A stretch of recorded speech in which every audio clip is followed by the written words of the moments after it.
Bueno, buenas tardes. Vamos a empezar la última sesión del día, sin duda la más interesante por los ponentes que hay. Muchas gracias a la organización del BIM Summit por invitarme a moderar esta sesión.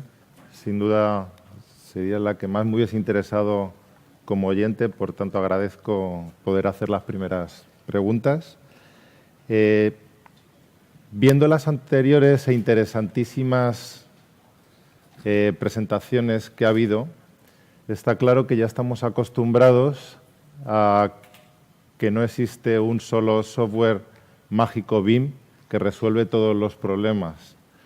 Esto, lógicamente, en este foro no hace falta decirlo porque todos lo conocemos, pero sí que cuesta hacer entender a la gente que se va incorporando. Quizás, y yo creo que está muy bien preparada la sesión que viene a continuación, porque vamos a hablar en 3 etapas diferentes en las que hay nuevas apps, como están nuevas aplicaciones, nuevo software, que lo que incide es en un BIM real de todo el ciclo de vida del edificio, tal y como queremos que sea todo. Y, por tanto, evidentemente necesitaremos nuevo software, aplicaciones, programación. Además, el orden que hemos previsto yo creo que puede incidir en esa parte. Empezaremos con la parte de Visual Arc, la parte de diseño de geometrías complejas que se utilizan mucho con Rhino, con Grasshopper. Posteriormente tenemos al ponente de Construsoft, que nos hablará de una cosa importantísima, que es la industrialización real de la construcción y cómo fabricar la parte, en este caso, de las estructuras. Y, por último, el último ponente de la empresa de Final Cut, en una parte importantísima que cada vez es más importante en todas las obras, como son las aplicaciones móviles que sirven para una mejor construcción, más óptima y más fácil para todos los que están en la obra. Por tanto, vamos a empezar en esta primera parte. Muchas gracias a Francesc Sala, de la empresa Visual Arc. Es arquitecto y product manager de varias aplicaciones de la empresa Asuni, entre ellas Visual Arc, que es la que nos va a explicar a continuación. Muchas gracias. Muchas gracias, Óscar. Muchas gracias a la organización por darme la oportunidad de hablar sobre esta solución BIM, que es Visual Arc. Es un programa que funciona sobre Rhino, que seguramente muchos ya conocéis, y Grasshopper también. Para los que no conozcáis Rhino, bueno, es una plataforma, es un programa de modelado 3D que también sirve como plataforma para que otros desarrolladores pues, le añadan herramientas, aplicaciones, para darle más funcionalidad, ¿de acuerdo? Entonces, puede ser aplicaciones de arquitectura, de imagen, de cualquier cosa. Básicamente, Rhino se usa en unos campos totalmente distintos, desde el diseño industrial, el diseño de coches, barcos, mecánico, joyas, muebles, animación, calzados, es decir, la escala va desde una cosa muy pequeña, como una joya, a proyectos de arquitectura gigantes, ¿no? Y es aquí donde Visual Arc le añade funcionalidades BIM para poder desarrollar proyectos de cualquier complejidad, ¿vale? Y poder sacar todo lo que es la documentación de un proyecto. Entonces, bueno, decimos que Visual Arc le añade herramientas de BIM flexible, BIM porque todo se gestiona desde el modelo 3D, toda la documentación se genera a partir del modelo 3D y se actualiza en cada cambio, porque ofrece una serie de objetos paramétricos que tienen la información en la geometría, por lo tanto, luego podemos listarlo, podemos saber cantidades de estos objetos, los volúmenes, el área, etcétera. Incluso podemos añadir información nueva a estos objetos. Y porque es mucho más cómodo trabajar con estos objetos paramétricos, un muro que simplemente le dices, si quiero que sea de 3 metros o de 4, que no modelar con geometría robusta, con sólidos, sin información. Otra característica que Visual Arc añade Rhino es el poder intercambiar modelos entre Rhino y otros programas a través del formato IFC, que bien conoceréis, ¿no? En este ejemplo, un proyecto hecho con objetos de arquitectura Visual Arc, luego se exporta a IFC y Revit, en este caso, identifica los muros, las columnas y las carpinterías como nativas. Por lo tanto, el flujo de trabajo es muy útil para empezar a modelar de una forma cómoda y ágil, sobre todo con geometrías más complejas en Rhino, y luego llevar este modelo a otros programas, en este caso Revit, para seguir el desarrollo o para compartirlo con otros equipos. Entonces, hablamos de BIM flexible porque Visual Art se aprovecha de estas capacidades que tiene Rhino de trabajar con formas libres, formas complejas. Rhino trabaja con la tecnología NURBS, que es aquella que con muy pocos puntos de control se consigue una precisión total. Por eso también Rhino se usa mucho para fabricación, para modelar modelos que luego se imprimen en 3D o se llevan a fabricación. Y Visual Art se aprovecha de estas herramientas para trabajar con NURBS, con geometría compleja, para incorporarlas en sus objetos. Flexible también porque, bueno, para los que no conozcáis Grasshopper, que es un editor algorítmico visual, pues Visual Art se integra totalmente en Grasshopper. Vendría a ser otro plugin que va sobre Rhino y todos los objetos de Visual Art se pueden crear también desde Grasshopper. En este ejemplo podéis ver una rutina generada desde Grasshopper, desde la cual, a partir de un sólido, pues se obtiene la altura de este sólido, se divide en una serie de puntos, se pone un plano en cada punto que genera una intersección con el sólido inicial. Por lo tanto, luego obtenemos los contornos de esas intersecciones y con esos contornos creamos forjados. Por lo tanto, con una definición muy sencilla podemos dividir un sólido con diferentes plantas.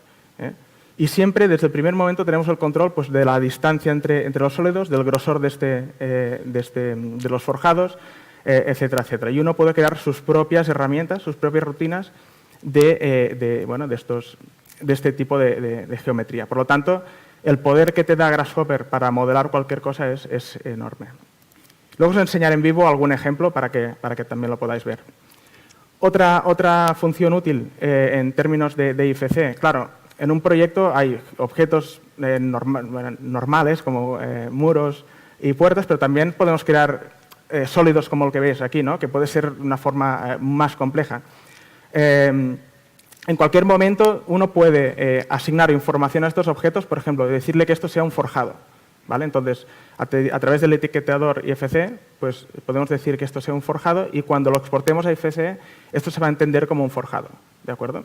Por lo tanto, Visual Art te da la opción de añadir información a no solo los objetos propios de Visual Art, sino también cualquier tipo de geometría en Rhino. O cualquier geometría que uno importe en el programa, obviamente. Bueno, aparte, existen todas las herramientas tradicionales 2D para crear documentación, anotaciones, trabajar en espacio-papel, etc. Y luego pues, están las herramientas para generar vistas de arquitectura, asignar materiales, con otros plugins para render, pues, sacar vistas fotorrealistas. Como os decía, una de las aplicaciones de Rhino es el poder llevar modelos a impresión, ¿no? Como ese caso que veis aquí. Simplemente, al final, lo que se necesita es una superficie cerrada, un sólido cerrado, para que la máquina lo entienda como un sólido para poderlo imprimir. Y luego, pues, evidentemente, los objetos de Visual Art, pues, a través de una conversión entre polisuperficies y haciendo una unión booleana, se pueden convertir en sólidos que, a través del formato STL, que es el más común, se puede llevar a impresión. Os quiero mencionar algunas novedades de la versión que hemos sacado recientemente, porque considero que son muy útiles. Siempre que se trabaje dentro de Rhino, por ejemplo, para trabajar con diferentes niveles, pues Visual Art te da la herramienta de un administrador de plantas para esconder y mostrar plantas o trabajar a diferentes alturas, que es muy cómodo. Y de la misma manera hacerlo con secciones, es decir, tenemos varias líneas de sección y activando una sección dinámica podemos ver el modelo en 3D en sección, lo cual también nos da una vista muy interesante para explicar cómo es el modelo para trabajar desde el interior.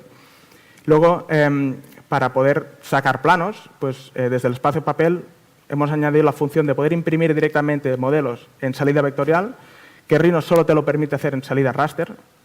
Por lo tanto, en un espacio papel, pues colocas una planta en una vista, una sección en otra, una vista 3D, y esto lo puedes imprimir directamente en una buena calidad de impresión, en salida vectorial.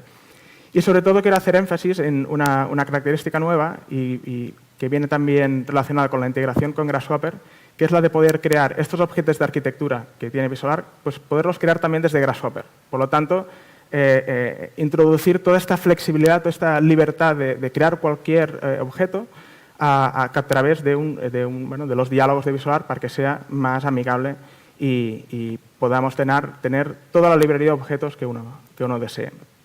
Aparte hemos añadido nuevos objetos que pueden tener una doble representación, tanto cuando lo vemos en 3D como cuando lo vemos en planos. Y lo que os decía al principio, el poder añadir información a cualquier objeto, ya sea de VisualArc o de Rhino. Podemos crear nuevos parámetros, como ya sea el precio, el fabricante, o el coeficiente de transmisión térmica, cualquier parámetro que queramos inventar o crear, pues lo podemos hacer y simplemente añadir información a los objetos. Os quiero mostrar algunos casos realizados con esta solución, ¿no?, de Rhino, VisualArc y Grasshopper, muy diferentes entre ellos. El primero es un proyecto de un edificio existente en Italia, en que tuvieron que escanear el edificio a través de un escáner 3D, obtener la nube de puntos a través de un plugin de Rhino que se llama Arena 4D. Se importaron estas nubes de puntos y luego con los objetos de VisualArc pues, se reconstruyó el modelo para tener un modelo BIM y poderlo entregarlo a los clientes. En este caso era el Ayuntamiento de Bibione, donde está este faro. Y una vez modelado el 3D, pues evidentemente todo lo demás viene de forma automática. Todos los planos ya vienen hechos directamente. Otro caso, cambiando la escala y el tipo de proyecto totalmente, es este pabellón que está en Noruega, que ejemplifica todo el proceso desde el diseño, que sobre todo Grasshopper se usa mucho en esta fase para buscar las formas, ¿no?, para a través de estos valores pues, encontrar la optimización de todas las piezas. También con otros plugins sacar diagramas para que te saque todas las piezas más parecidas para poder optimizar la fabricación. Y aquí, veis vistas del pabellón. Con VisualArc se usaron todas las herramientas para sacar los planos y algunas imágenes del proceso de fabricación. ¿Vale? Aquí el proyecto ya final. Y el tercer caso es cambiando escala también absolutamente. Es una basílica en Croacia que está actualmente en construcción y que se hizo íntegramente en Rhino y VisualArc. Entonces, en este caso, pues claro, poder trabajar con diferentes alturas, diferentes plantas, fue súper útil para estos arquitectos Bionics para poder modelar este proyecto, ¿no? o asignar pues, diferentes estilos de muros, de objetos, para poderlo cambiar fácilmente, trabajar en planta con toda la representación gráfica que corresponde. Aquí vemos algunas imágenes del proyecto real y proyecto virtual, una comparativa, y una última. Bueno, si cualquier información podéis ver la página web o contactarme. Me quedan 5 minutos. Bien, en este tiempo me gustaría enseñaros el programa en vivo. Sé que es un riesgo hacer demostraciones en vivo y más cuando estás mostrando un programa que ahora está en fase beta, es decir, la nueva versión que os quiero mostrar es una fase beta, pero simplemente os quiero dejar un sabor de boca para que tengáis las ganas de probarlo. Aquí tenemos la interfaz de Rhino, no me voy a extender obviamente, pero aquí ves todos estos objetos que VisualArc añade a Rhino y herramientas tales como la de poder trabajar con plantas que os comentaba. Es decir, aquí podemos cambiar la altura del plano de construcción, esconder plantas a vuestro gusto, que también nos da una vista muy interesante del proyecto y muy cómoda para trabajar, ¿no? Es decir, pues aquí tengo una puerta y la puedo mover y cambiar de lugar, etcétera, etcétera, ¿no? O hacer doble clic para cambiar la planta que quiero mostrar. ¿De acuerdo? Entonces, cuando yo trabajo desde la vista superior, fijaros que los objetos de VisualArc muestran una representación 2D. Pero en realidad lo que estamos editando es la geometría 3D. Bien, por lo tanto, esta doble vista pues, nos hace el trabajo muy cómodo dentro de Rhino, que sin VisualArc pues, sería mucho más complicado. Y de la misma manera pues, tenemos un administrador de secciones que también, pues, a través de un listado de secciones que vamos introduciendo, podemos mostrar el modelo en sección desde una sección u otra. Bien. Y finalmente, cuando vamos a preparar las plantas, dentro del espacio papel, pues dentro de cada vista uno puede decidir qué planta mostrar, ¿no? La planta 1, la planta baja, etcétera, etcétera. O lo mismo para las secciones. Podemos mostrar aquí la sección que hemos creado, la número B, ¿de acuerdo? O la C, cualquiera.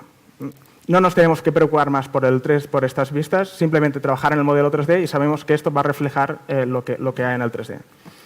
Y rápidamente os mostraré esta nueva integración que hemos hecho con Grasshopper.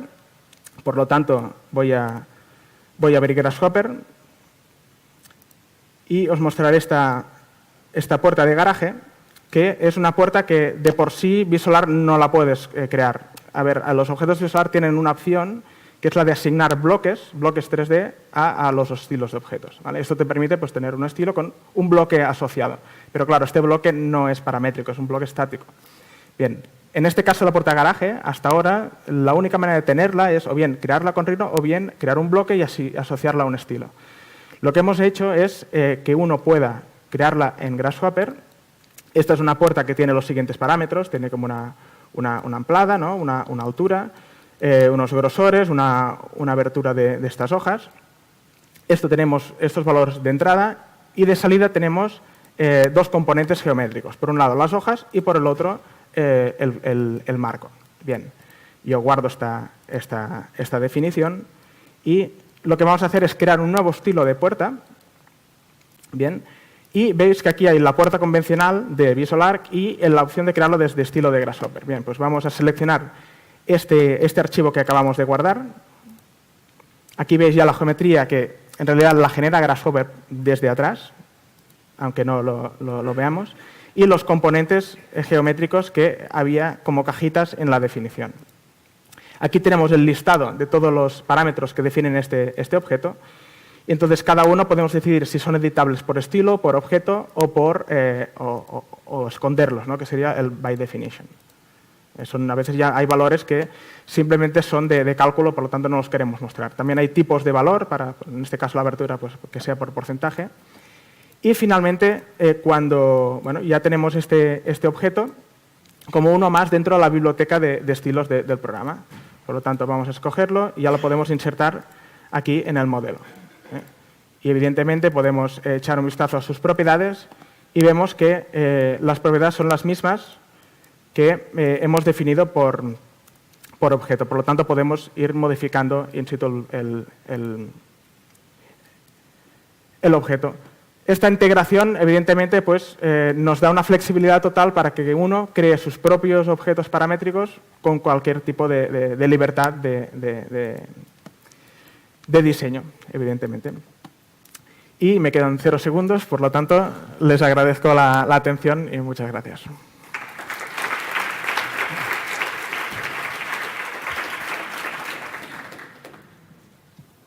La verdad es que ha estado perfecto en el tiempo. Bueno, con el cambio de portátil aprovecho para presentarme, que antes he querido no quitar nada de tiempo a los ponentes y he sido un poco mal educado. Yo soy Óscar Liébana, soy director de área de arquitectura e ingeniería civil de la Universidad Europea de Madrid y aquí vengo en representación del Fórum Académico BIM, que es una asociación virtual de docentes que nos dedicamos al mundo BIM. Precisamente enlazando con esta ponencia, yo creo que es clave este tipo de aplicaciones y software para que no exista lo que ha habido en una primera etapa, sobre todo en las escuelas de arquitectura, que BIM se asocia solo a la construcción y Rhino con Grasshopper y otros software de diseño es para el diseño de la arquitectura. Y yo creo que este tipo de herramientas están consiguiendo lo que debe ocurrir en la realidad, que sean parte del proceso de diseño con la construcción y terminando en la obra, como en este caso. Y yo creo que poco a poco en las universidades está empezando a cambiar.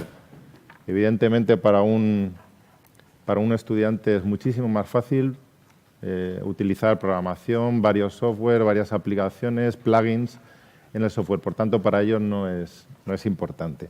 Bueno, he podido enrollarme lo justo para hacer el cambio. Ahora, como soy profesor de estructuras, pues tengo mucho más cercana a esta ponencia, que es del mundo de las estructuras, José Cosculluela, que es de Construsoft, es ingeniero y socio constructor, ha sido el responsable de la expansión por Latinoamérica de Construsoft. Bueno, muchísimos años ya de experiencia, pero sobre todo yo creo que ser certificado de BDC en Stanford ha cambiado también mucha de la visión que muchas veces hemos comentado y de la que estoy totalmente de acuerdo, que es en la realidad de la industrialización de las estructuras de edificación, no solo en la estructura metálica, que quizás tiene más experiencia, sino también en el hormigón in situ. Bueno, muchas gracias. Gracias, Óscar. Bueno, la verdad es que estoy como en casa, porque soy barcelonés y aquí hace un frío como en Chile, donde vivo ahora mismo, o sea que me siento doblemente en casa. Gracias a todos por estar aquí, gracias por quedarse a nuestra charla, por preferir nuestra charla. Quería hacerles una pregunta previa. ¿Cuántos de ustedes trabajan en una constructora directamente? Si pudiera levantar la mano. Muy bien. ¿Y como subcontratistas? ¿Cuántos de ustedes son subcontratistas de una constructora? O sea, tenemos más constructoras que subcontratistas. Muy bien. Estupendo. Construsoft, a ver si cómo pasa.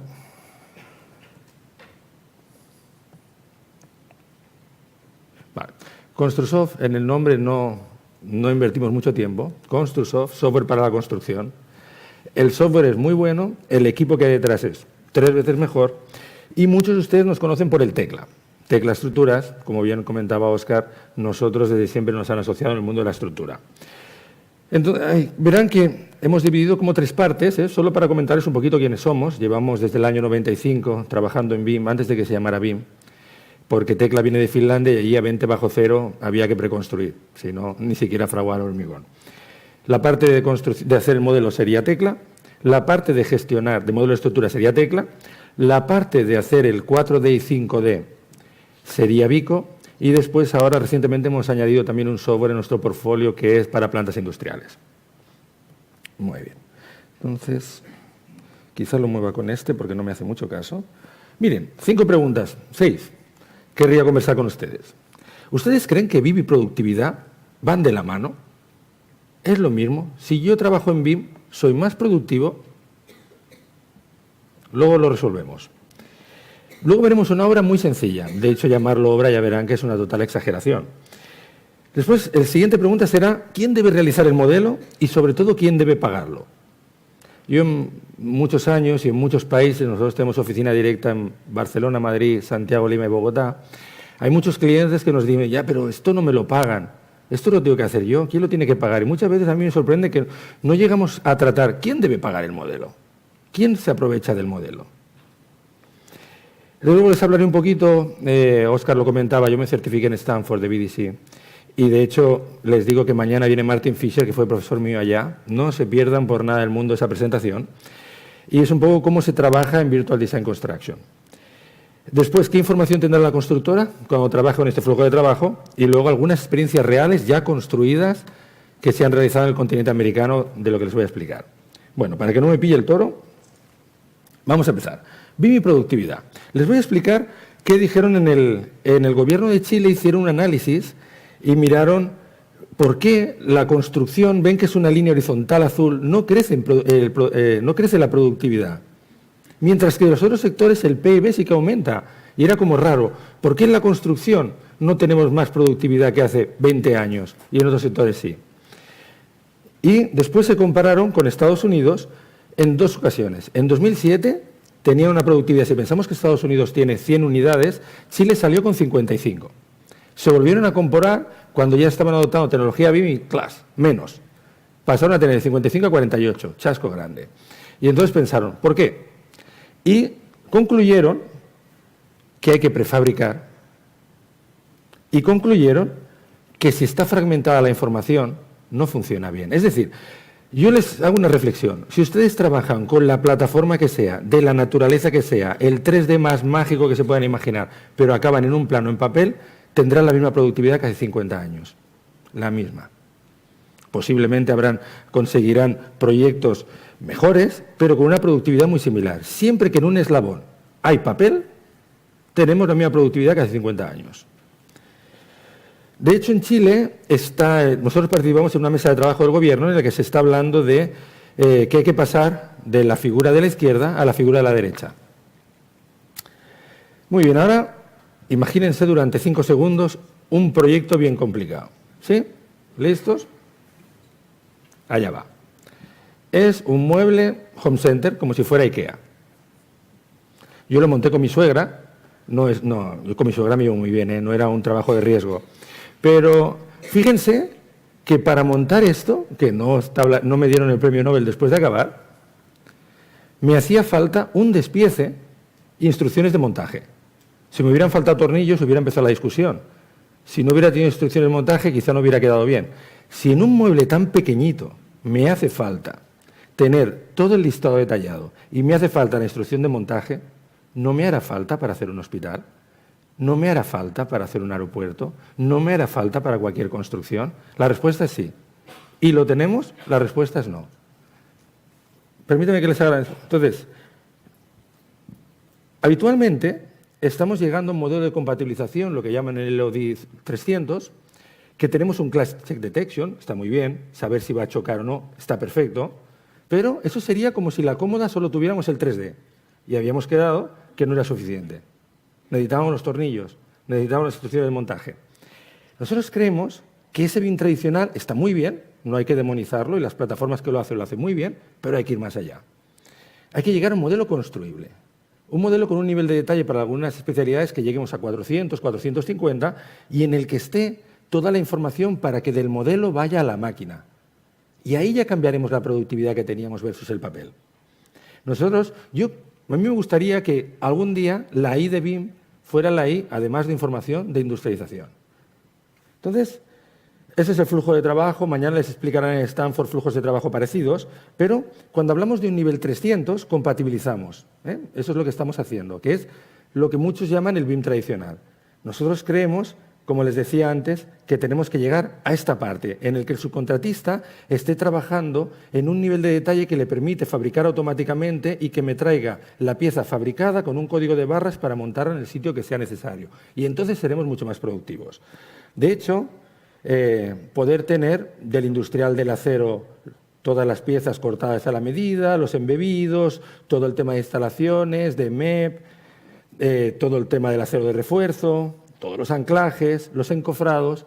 Si yo tengo toda esta información, ya no solo tengo el class check del principio de la obra en la que tengo las primeras reuniones, es que tengo toda la información para planificar y para llevar la obra de la mejor manera. Incluso en Estados Unidos lo que llaman el BIM to Fill, que es tener algunos puntos que el replanteo me comprueba si el modelo 3D está bien colocado, sí o no.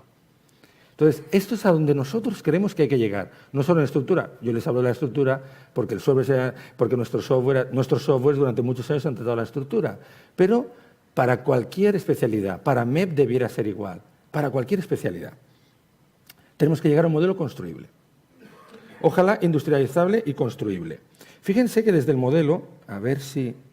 Aquí está. Desde el modelo, automáticamente, se es capaz de llegar al punto que del modelo se me vayan a fabricar los estribos. Por un orden de magnitud, una persona fabrica 50 al día. La máquina fabrica 2 en 7 segundos. Esa es la diferencia de productividad. De la misma manera que pensamos en acero de refuerzo, como puede ser nuestro cliente Celsa, podríamos pensar también en la industria del steel. Y en la industria del steel también con otro formato diferente. Cada máquina se conecta con un formato diferente desde el modelo tecla o similares, pero nosotros llegamos a la máquina y la máquina entiende perfectamente cuál es el proceso que tiene que hacer y lo deja con exactitud milimétrica, con lo cual luego solo lo tendré que colocar como un Lego. De la misma manera también en el prefabricado de hormigón. Fíjense que cuando hacíamos la reflexión de Chile en el que decían que no teníamos suficiente productividad, decían información fragmentada, porque pasaban por papel, y no hacían material prefabricado. Aquí estamos hablando de 3 prefabricados. El prefabricado del acero de refuerzo, el prefabricado del steel y el prefabricado del prefabricado de hormigón. Entonces, estamos un poco acorde al diagnóstico que han hecho en algunos países de cómo ser más productivo. Aquí, de hecho, en el vídeo se ve exactamente como esta pieza, porque tiene una idea y sabemos dónde va, se iza, se monta y queda perfecto. La diferencia es, una obra prefabricada son semanas, una obra in situ pueden ser meses. Entonces, vamos a continuar. ¿Quién lo paga? Hasta ahora estamos contentos. Modelo 3D, fantástico. Industrializo, soy más productivo. Lo voy a montar, todo funciona, en tiempo, seguro, etc. Pero ¿quién lo paga? ¿Quién lo realiza y quién lo paga? Hay tres posibilidades. La ingeniería, el constructor o el subcontratista. A veces la ingeniería hace un proyecto de mucha calidad y ya puede llegar a terreno. Muchas ingenierías nos dicen, es que no me lo pagan. Si no me lo pagan, ¿para qué lo voy a hacer? La constructora claramente necesita tener información de calidad para construirlo más rápido. Y el industrial ojalá también para fabricar más rápido. ¿Quién lo paga? Hay países como en Estados Unidos, con Óscar debatíamos antes de empezar la charla, y hay países en Estados Unidos que el constructor lo paga encantado. Hay países como en el nuestro en el que no hay una partida para hacer un modelo de calidad industrializable. Como mucho tenemos la partida para hacer el class check. Lo que hemos visto es que normalmente la constructora el 75% del dinero lo dedica a subcontratar. Entonces tendría lógica que a un subcontratista le dijera, yo te contrato por tantos millones de dólares, pero no me vas a dar el producto únicamente, me vas a dar un modelo bien realizado en el que yo identifique perfectamente dónde está tu producto. Y además ese modelo que estará bien hecho, porque tiene exactitud milimétrica de las máquinas, me servirá como entorno sobre el que construiré los demás. En los países que se hace, eso funciona muy bien. Con lo cual, podríamos concluir que sería bueno que lo realizara el subcontratista y que lo pagara la constructora. Pero no como un servicio adicional, sino que en vez de venderme un commodity, me vendas un valor agregado. ¿Sí? ¿Están conmigo? ¿Les parece que puede ser buena idea? Está funcionando muy bien. A partir de ahí, la constructora se beneficia múltiplemente. Sí, claro, él es el que manda, pero se beneficia desde muchos puntos de vista. Tiene todas las cuantías, desde el modelo, pero cuantías reales, porque no es un modelo que hizo un class check detection hace 3 meses que no se parece ni en pintura a lo que construyó. Es un modelo bien hecho, con las máquinas y como un Lego. A partir de ahí yo puedo planificar cuándo me vas a traer ese material que con un código de barras sabremos dónde va. Además, hacia adelante. Además, podré planificar, por ejemplo, con nuestro Vico puedo planificar qué es lo que tienes que traerme cada día o con cualquier herramienta similar de 4D.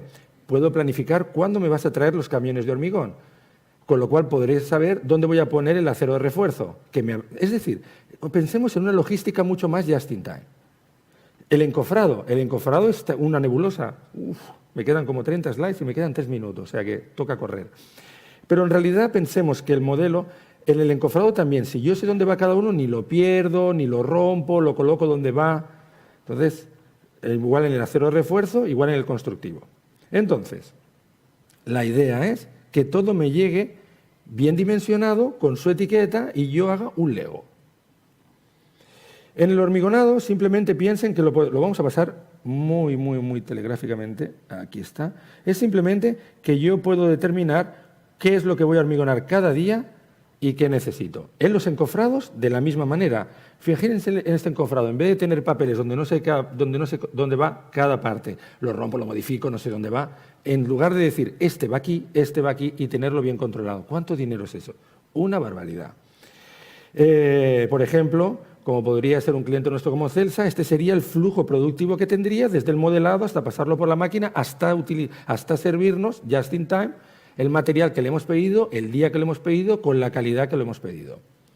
Entonces, la metodología, para que vean un poco cómo se realiza con el sistema de Stanford, primero obviamente empezamos con el Class Check Detection, siempre hacemos el modelado y en el modelado tendremos todas las especialidades, tenemos que saber si todo funciona bien. Pero una vez estamos ahí, tenemos la compatibilización en la que tendremos los RFIs. Un pequeño consejo, si me lo permiten, nosotros que estamos en 15, 16 proyectos en este minuto como consultores, además de la venta del software, hagan que venga el industrial a la caseta con ustedes. Si ustedes tienen que poner armaduras, acero de refuerzo, que venga el montador, que venga el fabricante, que esté el jefe de obra y tomen decisiones sobre algunos choques, no sobre todos, pero sobre los que dan dinero. Y a partir de ahí decidamos cómo va a ser, que nos lo fabriquen y el montador ya sabe lo que le va a venir y cómo y lo haremos mucho mejor. Eso es productividad. Fíjense que en ningún momento estamos hablando de planos. En las reuniones, ya le explicarán mañana, Martín le explicará, reuniones absolutamente colaborativas, todo el mundo de pie en la reunión opinando cómo se va a hacer, pero opinando sobre un flujo productivo, sobre material industrializable. De hecho, por ejemplo, Bimobject, comentarles también, en esa misma filosofía, lo que pasa a tener es todos los elementos del industrial para que ustedes lo puedan modelar de la mejor manera y lo puedan pedir de la mejor manera. Olvidémonos del papel. Pensemos en que el industrial me dé su material para que yo lo ponga en mi modelo, para que me lo traiga el día que toca y todo funcione bien. Eso es muy diferente a construir con construcción tradicional. Y esto mismo llegaría a campo. El modelo tiene que llegar a campo, si no, no sirve de nada o no sirve como debiera. ¿Me dejarás un par de minutillos más? ¿Sí? Entonces, no solo estructura, me adelanto un poquito y quiero enseñarles también cómo el MEP o cómo todas las bandejas de instalaciones prefabricadas las subimos, las colocamos, nada que ver con la construcción tradicional. Esto es preindustrializar. Esto es lo que hacen todos nuestros clientes. Esto es lo que tiene que exigir la constructora. Esto es lo que le tiene que pedir a la subcontratista. Esta es la manera de trabajar que les explicarán mañana. Y como información asociada al modelo, aparte de las decisiones constructivas que yo tome, la información tiene que ir del modelo. Vamos a hacer un zoom a ese Excel diabólico que veíamos, pero tengo dos columnas que les he marcado en amarilla con fechas, para que la persona en obra me ponga la fecha en la que ha colocado cada una de las entidades que tenemos en el catálogo de estructuras identificadísima, que me ha llegado el día que tocaba y la puse el día que tocaba. Y de la misma manera, saber exactamente toda la logística asociada, incluso si me ha costado más, si ha habido un reproceso, información del modelo, información en caseta, información real. A campo con el modelo. Y les voy a explicar por último que es transversal. No tiene por qué ser la obra más costosa del mundo. Hombre, no es una cómoda de una habitación, pero pueden ser edificios de oficinas. Estos están totalmente realizados, están acabados. Pueden ser, este no, este es un hotel que se está haciendo en Lima, al lado de un acantilado. Si alguno de ustedes ha tenido la oportunidad de estar en Lima, en un acantilado muy bonito que hay, están haciendo este hotel, pero es un hotel que se está haciendo desde el modelo, con control total. Una central nuclear en Francia. Ya ven que es totalmente transversal en un proyecto en el que estamos muy implicados, como es el aeropuerto de Santiago. Pero como ven, la idea es conseguir una coordinación real, una coordinación entre especialidades, que el subcontratista, alguien tiene que hacer el modelo para que la constructora lo lleve a terreno y todos nos coordinemos bien. Tenía algunos slides más, pero encantado de verlo en nuestro stand o fuera. Gracias.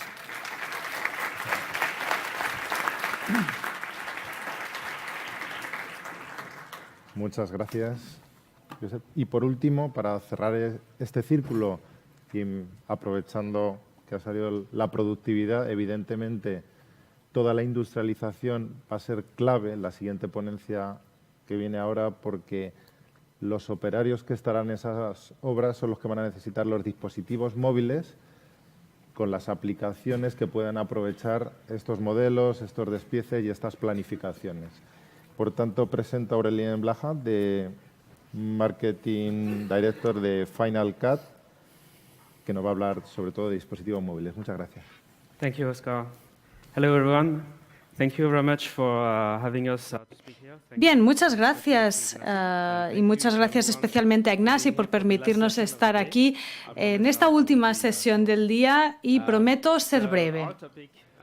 Bien, el tema del que voy a hablar hoy es cómo llevar BIM al terreno, a la gente que trabaja sobre el terreno y conseguir que todo el mundo en el lugar de las obras participe y esté involucrado. Yo soy Aurélien Blaja, soy director de marketing de Final Cut y trabajamos con aplicaciones destinadas a la gente que trabaja sobre el terreno, desarrolladores, arquitectos, personal técnico, etc.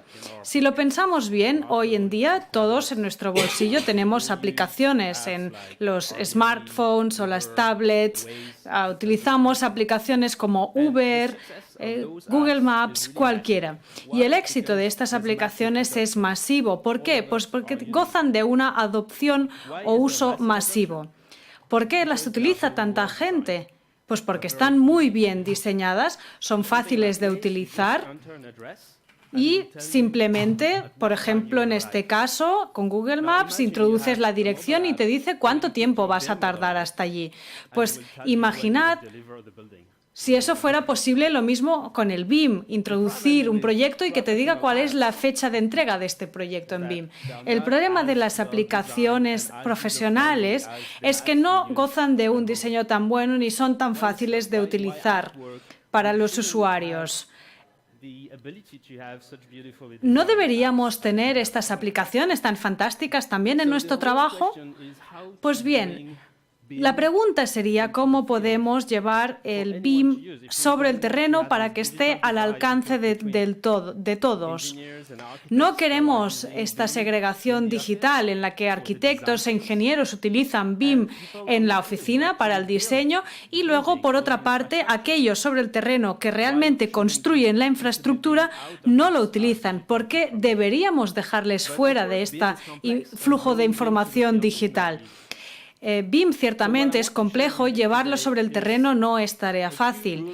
Lo que me gustaría compartir hoy con vosotros son algunas normas que nos permiten garantizar el uso de BIM por parte de todo el mundo. La primera pregunta sería cómo podemos llevar el diseño virtual diseñado sobre el terreno. ¿Por qué me parece un tema interesante?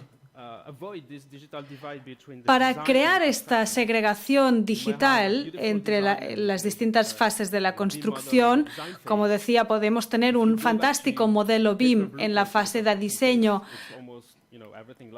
pero cuando llegan los anteproyectos a la construcción sobre el terreno, se ha perdido toda esta belleza del diseño BIM.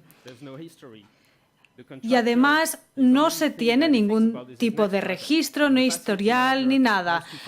El gestor de las instalaciones tiene que ver dónde hay una fuga, dónde sucede esto o lo otro, y no hay trazabilidad porque el cliente ya está pensando en su siguiente proyecto.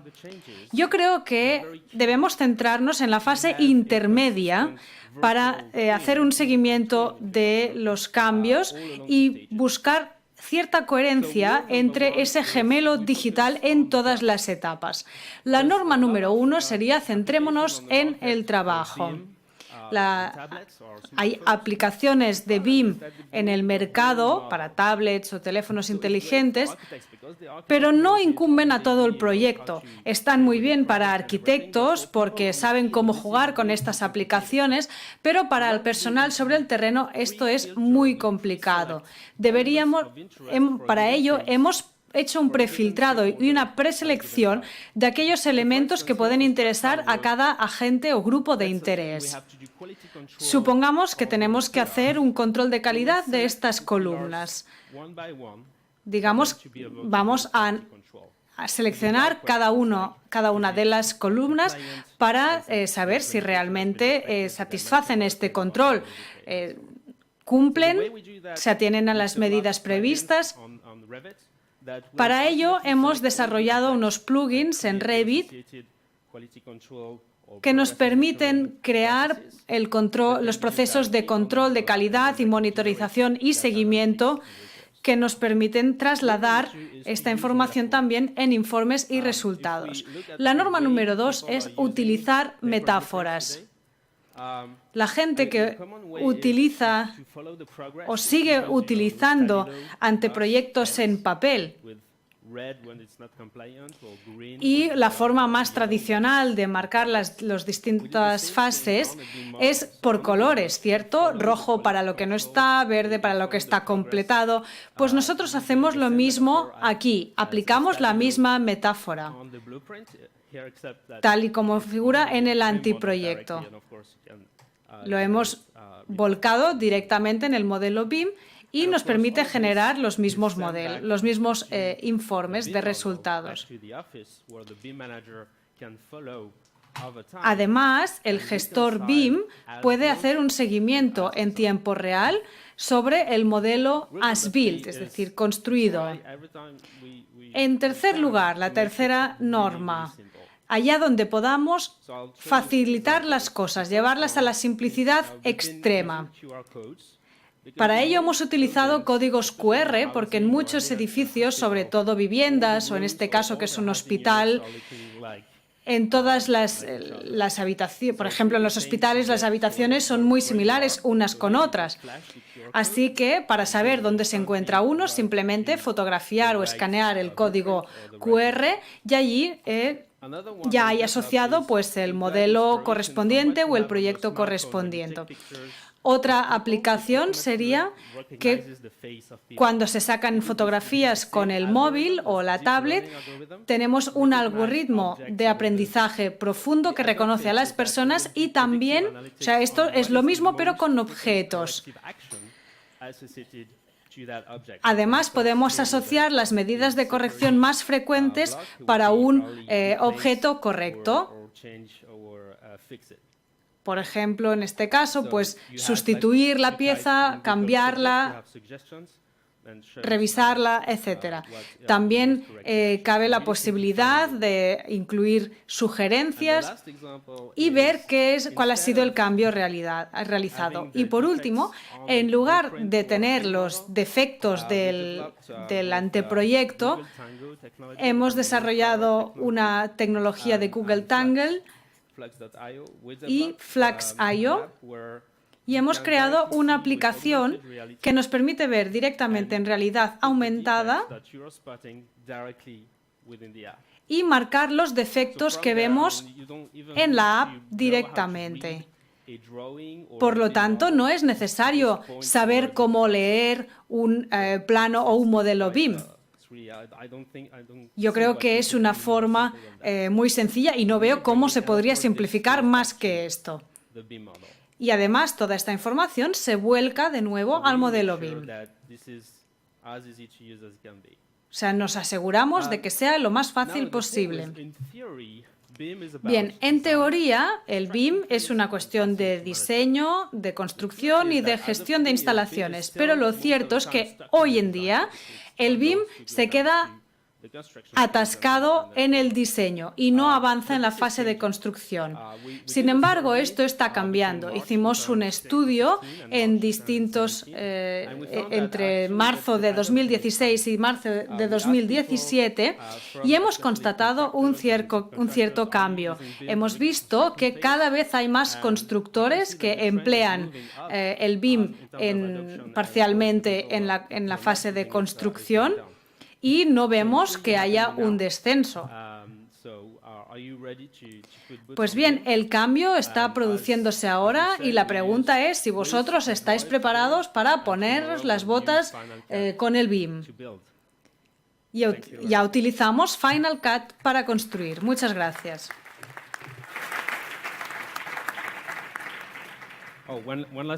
Una última cosa. Estamos buscando socios españoles, así que si alguien está interesado en ayudarnos aquí en España, será más que bienvenido. Bueno, muchas gracias. Con esta ponencia acabamos la sesión de esta tarde. Si hay alguna pregunta del público, todavía tenemos 5 minutos. Si no, la hago yo.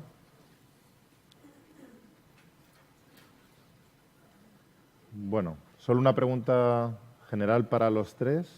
¿Qué pensáis sobre, ya que hemos hablado de mucho software, diferentes fases, además de lo que es el ciclo de vida del edificio, qué pensáis de la interoperabilidad entre ellos, de la utilización del IFC y cómo creéis que se está transformando este problema típico que tenemos desde los diseñadores hasta la construcción? Podéis empezar como queráis. Bueno, ¿se me escucha? Ahora. Sí. Claro, en nuestro caso hay muchos de nuestros usuarios que usan el IFC para modelar en Rhino, luego necesitan tener el modelo IFC para usarlo en otros programas, ¿no? Digamos que el IFC es el que les da más soluciones, les da más ventajas, pero tampoco les soluciona la vida al 100%. Con lo que quiero decir que está bien, que es muy útil para ellos, pero todavía hay muchas limitaciones, sobre todo porque, claro, cada programa pues, usa unos parámetros para crear ciertos objetos y entonces a veces la comunicación no es plena. Yo creo que el IFC es muy necesario y además muy bueno. ¿Perfecto? No. Muy bueno, sí. Muchas veces nosotros hemos resuelto unas 45.000 consultas de soporte. Y en el último año, muchísimas de IFC. Yo le decía al personal técnico nuestro, digo, pregúntales si se han mirado la descripción del IFC. Si lo han abierto alguna vez con un bloc de notas, si han visto los diferentes campos. No es complejo, hay que dedicarle un tiempito. no es complejo. Nosotros, todo el aeropuerto de Santiago de Chile, fuimos capaces de pasarlo de Revit a Tecla y de ver si todavía no pasa en todo un modelo entero, gigantesco, pasa en pequeñas partes, de zonas lógicas o de piezas lógicas, paso las columnas, luego las losas y veamos si todo pasa bien. Pasan bien las zonas con un corte, sin un corte, pero al final pasa mucho más de lo que creemos y muy bien. Quizá nos falte un 10 o un 15%, lo podemos remodelar, pero yo creo que es bueno y muy necesario. Y además nos garantiza que la obra que hacemos hoy, aunque un proveedor de software desaparezca, siempre estará ahí. O sea que yo lo veo como algo súper necesario y muy bueno. Y también, si me permiten una recomendación, hagan cursos multiplataforma. Cursos en los que no les explique una plataforma, sino cursos en los que expliquen más de una plataforma y cómo interoperar. Porque eso nos ayuda a perderle el miedo. La primera vez que pasas el modelo te da un poquito de miedo y luego ya no. O sea que funciona bastante correctamente. Perfecto, no, pero funciona bastante bien. If you could repeat the question.